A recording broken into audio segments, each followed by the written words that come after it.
Hello, everybody. Brian here, 1 a.m. Eastern Time, June 30th. Want to go over the latest trading basket. This one's a different one. This is probably the weakest one I've seen over the last few months. I'm going to go over it. I'm going to show you the difference between 6 instruments, all currencies, minus British pound with the FTSE in it, as well as without. So I'm going to show you the clear difference. Just want to show you what's going on in the current markets, and they are down as usual. So let's go over to the screen here. Look at this. 3 days now of down markets. S&P, Dow, NASDAQ, Russell. Crude is up a little bit. Gold is down. We've talked about that in the past. That shouldn't be happening. The forex slightly up. You can see here the British pound is doing A-OK in the last 24 hours. You can see the digital our assets out there not doing too good, and neither is the FTSE or the Nikkei. So again, let me show you the difference here. So this is with UK. You can tell right here, UK. Sharp is very weak. Not weak. 1.49. It's rare I get a trading basket below 2. But here's what, it's still, I guess you could call impressive, 80.49, 79.1. Okay. The other thing I would rather talk about is these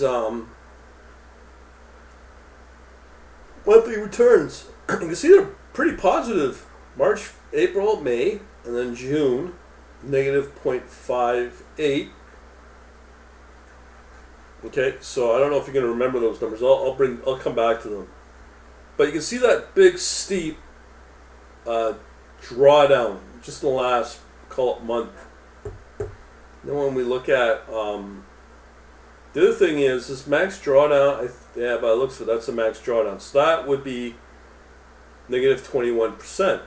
Now let's go over to the one without the UK. So this is a difference that when you start adding in Western anything, British, US dollar, Euro, and so on, things get not too good. Okay.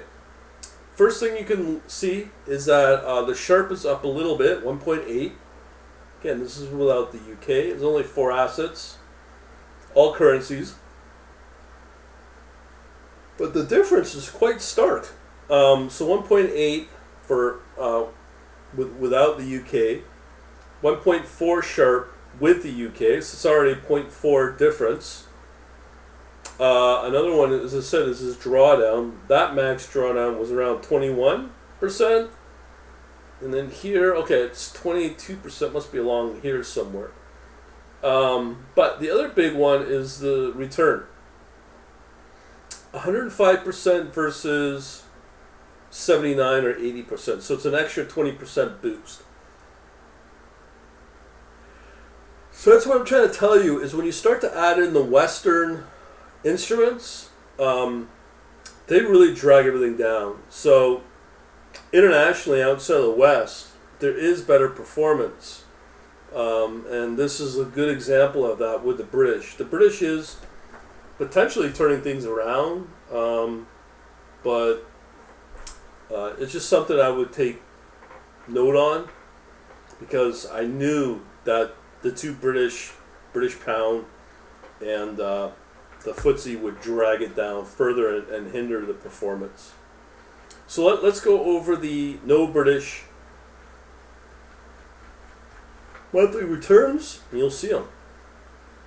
Slightly positive, 3.11% for the month. This month, where it was down negative 5.8, so an 8% difference by just watching the difference between a British or any Western asset and its poor performance and the outlook of those Western assets versus more of the growing assets out there internationally.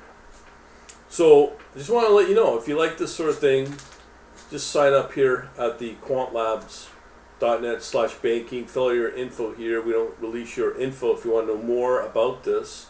But that's the difference between fighting inflation, just a 20% difference.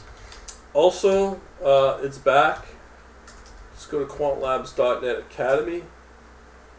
And then what you can do is you can go and to learn about these assets, go to this page here. I'll put it in the description to buy. It's not really buy, you're subscribing. It's very cheap, $47 a month.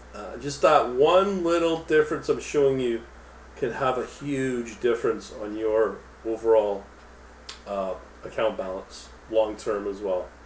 So we'll leave it there. Thanks for watching. Have a good day.